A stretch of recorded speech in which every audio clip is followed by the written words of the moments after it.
Hello anime fans and welcome back to our channel. भाई लोग, ये जो आज की वीडियो होने वाली है ये एकदम कमाल की वीडियो होने वाली है, क्योंकि भाई आज की वीडियो में हम एक्सप्लेन करने वाले हैं bleach 1000 year blood war part 4 के एपिसोड नंबर 5 को। और सच बता रहा हूँ गाइस, ये एपिसोड काफी ज्यादा कमाल का होने वाला है, क्योंकि इसमें हमें इचिगो की बंकाई देखने को मिलने वाली है। और साथ ही जिस तरह से ओरिहिमे फाइट करती है युबाहा के साथ और जो इचिगो की फाइट होती है वो एकदम ही कमाल की होती है। तो ये एपिसोड आप लोगों को काफी ज्यादा पसंद आने वाला है, तो इसलिए भाई वीडियो के अंत तक लाजमी देखना और लाइक भी जरूर कर देना। तो भाई एपिसोड की शुरुआत होती है इचिगो और युबाहा की फाइट के साथ, जहाँ पर जो युबाहा होता है वो इचिगो को काफी ज्यादा बुरी तरह से धो रहा होता है। और जैसा कि हमने लास्ट एपिसोड में देखा था कि इचिगो यहाँ पर अपने होलो और सोल रिपर वाले फॉर्म को कंबाइन करके इसे फाइट कर रहा होता है, लेकिन उसके बाद भी जो युबाहा की पावर होती है वो काफी ज्यादा होती है और इचिगो उसका सामना नहीं कर पा रहा होता। फिर भी वो यहाँ पर कोशिश तो काफी ज्यादा ही कर रहा होता है कि किसी तरह से वो युबाहा की पावर को ओवरकम कर सके, लेकिन ये सब उसके लिए करना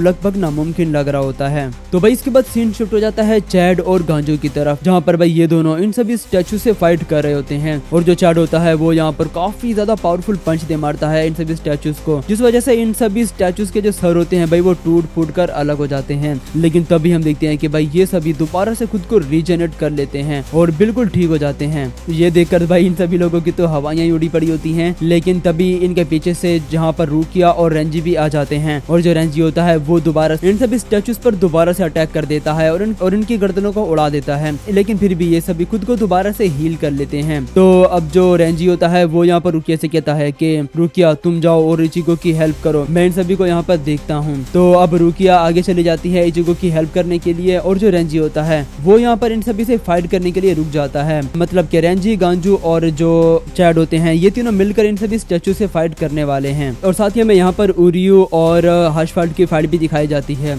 जहाँ पर जो उरियो होता है वो काफी अच्छी टक्कर दे रहा होता है हाशफाल्ट को, और वो अपनी पूरी कोशिश कर रहा होता है भाई कि किसी तरह से वो एक डायरेक्ट हिट कर पाए हाशफाल्ट को। लेकिन जैसा कि हम जानते हैं कि अब जो हाशफाल्ट की पावर होती है वो काफी ज्यादा बढ़ चुकी होती है, और उरियो के इतने सारे अटैक्स करने का कोई भी फायदा नहीं हो पा रहा होता, और हाशफाल्ट इसके सभी अटैक्स को बड़ी आसानी से डॉज कर पा रहा होता है। और साथ ही वो यहाँ पर उरियो से कहता है कि उरियो तुम मुझे कभी भी हरा नहीं पाओगे, क्योंकि मैं तुम्हारी सभी पावर्स को देख सकता हूँ और मैं ये भी देख सकता हूँ कि तुम क्या करने वाले हो, तो तुम्हारा कोई चांस ही नहीं बनता मुझे हराने का। लेकिन फिर भी जो हमारा उरियो होता है भाई वो हार नहीं मानता, और वो कहता है कि मुझे फर्क नहीं पड़ता, मैं तुम पर अटैक करता रहूंगा। तो इसके बाद अब फिर से वो इस पर अटैक करना शुरू कर देता है, जिसके बाद अब वापस से सीन शिफ्ट हो जाता है इचिगो और युबाहा की फाइट की तरफ, जहाँ पर इचिगो काफी ज्यादा कोशिश कर रहा होता है युबाहा पर अटैक करने की, और वो काफी ज्यादा स्पीड से अपनी पूरी पावर लगाकर हाशफाल्ट पर अटैक कर रहा होता है और उस पर डायरेक्ट हिट भी कर पा रहा होता है। लेकिन फिर भी जो हाशफाल्ट होता है वो काफी तेजी से खुद को रीजनरेट कर लेता है। इन दोनों की फाइट जो होती है वो काफी ज्यादा कमाल की लग रही होती है, और हम देखते हैं कि जो ओरिहिमे होती है वो भी यहाँ पर इचिगो को प्रोटेक्ट कर रही होती है, मतलब कि उसे हील कर रही होती है। लेकिन युबाहा की पावर इतनी ज्यादा होती है कि भाई वो इचिगो को पकड़कर अपनी पावर से हवा में लटका देता है और कहता है कि तुम मेरे आगे कुछ भी नहीं हो और तुम मुझे कभी भी हरा नहीं पाओगे।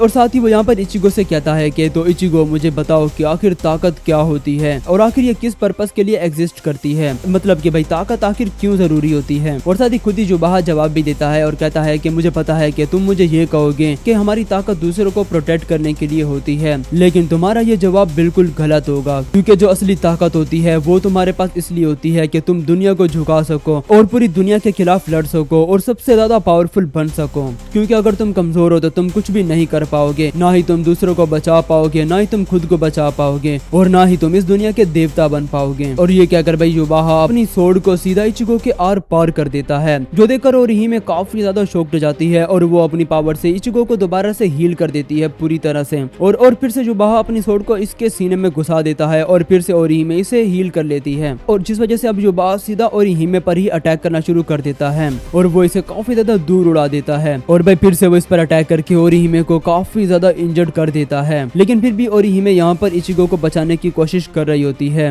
मतलब कि भाई युबाहा जितनी भी बार इचिगो को इंजर्ड करता है ओरिहिमे उसे हील कर देती है। तो युबाहा कहता है कि अच्छा अगर ऐसी बात है तो पहले मुझे तुम्हें ही रास्ते से हटाना होगा। तो अब वो इचिगो को दूर उड़ाकर फेंक देता है और वो सीधा ओरिहिमे पर काफी ज्यादा खतरनाक अटैक करना शुरू कर देता है। वो एक के बाद एक इस पर काफी ज्यादा खतरनाक अटैक करता जाता है और ओरिहिमे को बहुत ज्यादा बुरी तरह से इंजर्ड कर देता है। लेकिन फिर भी ओरिहिमे अपनी पावर से खुद को बार बार हील करके खड़ी हो जाती है इसे फाइट करने के लिए। हम देखते हैं कि भाई यहाँ पर ओरिहिमे की हालत अब सच में काफी ज्यादा बुरी हो चुकी होती है और वो खड़ी तक तक नहीं हो पा रही होती, लेकिन फिर भी वो हार नहीं मानती और इसे फाइट करने की कोशिश करने लगती है। तो जो जुबाहा होता है वो कहता है कि अच्छा, तो तुम्हें क्या लगता है कि तुम अपनी इस हालत में भी इचिगो को बचा पाओगी? तो ये क्या कर अब जो जुबाहा होता है भाई वो अपनी पावर से दोबारा से इचिगो पर काफी ज्यादा खतरनाक अटैक करने लगता है और ओरीमे उसे बचाने की कोशिश कर रही होती है, लेकिन उसकी हालत अब काफी ज्यादा खराब हो चुकी होती है, तो वो ऐसा नहीं कर पा रही होती। और तभी हम देखते हैं कि भाई जो जुबाहा की पावर होती है वो एकदम से जम जाती है और हमें पता चलता है कि यहाँ पर अब और कोई नहीं बल्कि रुकिया आ चुकी होती है और वो इसकी सभी पावर को जमा देती है और साथ ही वो इचिगो को भी आजाद कर देती है।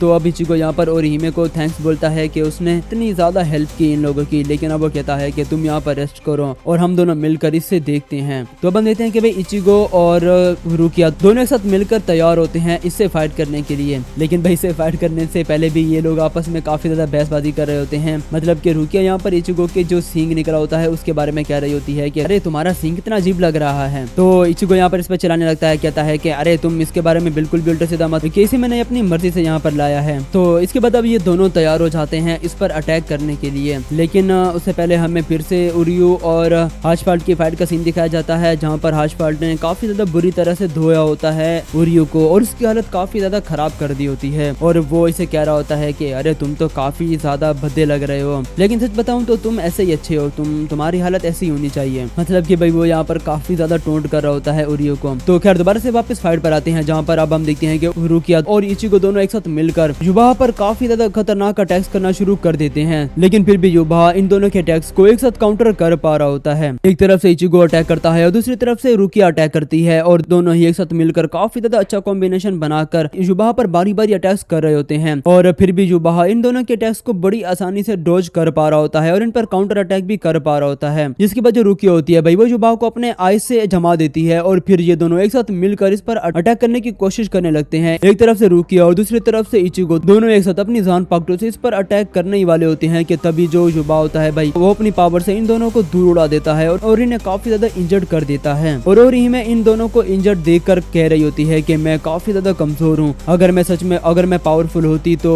इन दोनों को बचा लेती और कभी भी इन दोनों की ऐसी हालत नहीं होती। तो अब हम देखते हैं कि जो रुकिया और इचिगो होते हैं दोनों जमीन पर गिरे पड़े होते हैं और ओरीहिमे की हालत भी काफी ज्यादा खराब होती है और वो जुबाहा पर अटैक करने की कोशिश करने लगती है, लेकिन तभी इचिगो खड़ा होता है और ओरीहिमे का हाथ पकड़कर उसे रोकता है और इसके बाद हम देखते हैं एक कमाल का सीन भाई। तभी हम देखते हैं जो इचिगो होता है वो कहता है बंग खाई और यहाँ पर सभी जगह जो पर्पल कलर की रोशनी होती है वो फैल जाती है। जिसके बाद अब हम देखते हैं इचिगो का नया लुक जो कि काफी ज्यादा कमाल का होता है। उसके हाथों में हम भाई रेड कलर की कुछ लाइटनिंग जैसी जंजीरों को देखते हैं जो कि उसके हाथों पैरों और उसकी गर्दन पे लगी होती और इचिगो का जो पूरा लुक होता है भाई वो काफी ज्यादा इंसेन लग रहा होता है और इसे देखकर युवा कहता है कि अच्छा तो आखिरकार तुमने अपनी बंकाई को एक्टिवेट कर ही लिया है, तो चलो ये तो अच्छी बात है, तो चलो आओ देखते हैं तुम मुझे हरा पाओगे या नहीं। हम देखते हैं तो अब युवा अपनी पावर से सीधा इचिगो पर अटैक करना शुरू कर देता है, लेकिन इचिगो खड़े खड़े ही इसकी पावर को काउंटर कर लेता है और कहता है कि युवा अब मैं आ रहा हूँ तुम पर अटैक करने के लिए। और ये क्या कर भाई वो काफी ज्यादा स्पीड से सीधा युवा पर अटैक कर देता है। इसकी स्पीड इतनी तेज होती है कि भाई युवा भी इसे देख नहीं पा रहा होता ठीक से,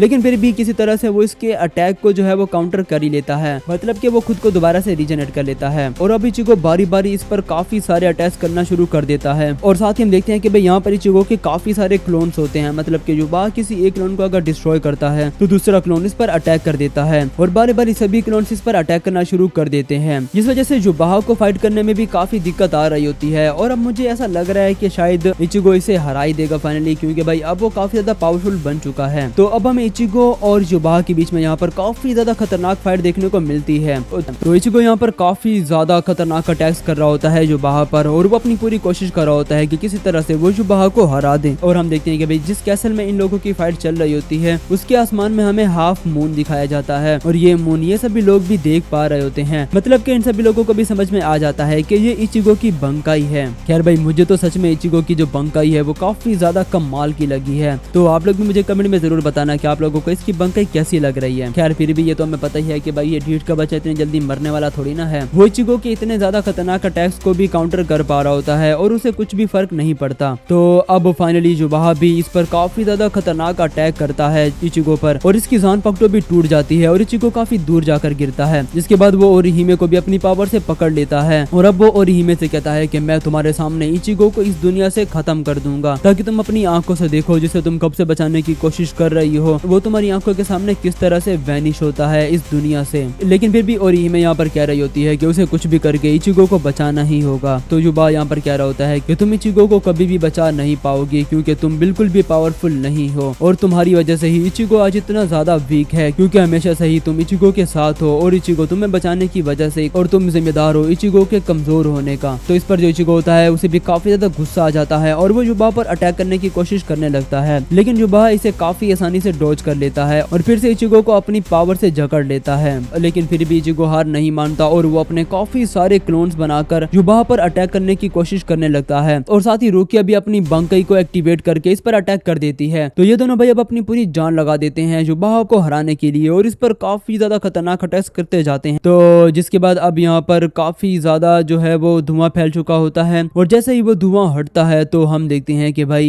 यहाँ पर तो पूरा सीन ही उल्टा हुआ होता है, क्योंकि युबा ने अपनी स्वॉर्ड को रुकिया के आर पार घुसा दिया होता है और रुकिया की हालत यहाँ पर काफी ज्यादा खराब होती है और साथ ही उसने इचिगो को भी काफी ज्यादा बुरी तरह से इंजर्ड कर दिया होता है और उसे जमीन पर गिराकर उसके सर पर अपना पैर रख के खड़ा होता है और कहता है कि देखा इचिगो, मैंने तुम्हें कहा था ना कि इस औरत की वजह से ही तुम पावरफुल नहीं बन पाए हो और ये औरत तुम्हारी कमजोरी है और जब तक तुम दूसरों को प्रोटेक्ट करते रहोगे तुम कभी भी खुद को पावरफुल नहीं बना पाओगे और तुम कभी भी मुझे हरा नहीं पाओगे। हम देखते हैं कि भाई ओरिहिमे यहाँ पर काफी ज्यादा सदमे में होती है और वो कह रही होती है कि अगर मैं पावरफुल होती तो आज ये सब कुछ होता ही नहीं और मैं इन सब लोगों को बचा लेती। जिसके बाद अब सीन शिफ्ट हो जाता है उरियू और हाशफाल्ट की फाइट की तरफ, जहाँ पर हाशफाल्ट ने भी ऑलमोस्ट उरियू को हरा ही दिया होता है और वो उसके सीने पर अपनी सोड रख के खड़ा होता है और कहता है कि तो उरियू तुम क्या करने वाले हो खुद को बचाने के लिए, कि क्या तुम खुद को बचा भी पाओगे या नहीं। तो उरियू यहाँ पर अपनी पॉकेट से एक ग्लव्स निकालता है और उसे पहनता है और हाशफाल्ट से कहता है कि अच्छा मुझे पता है कि तुम आगे क्या करने वाले हो और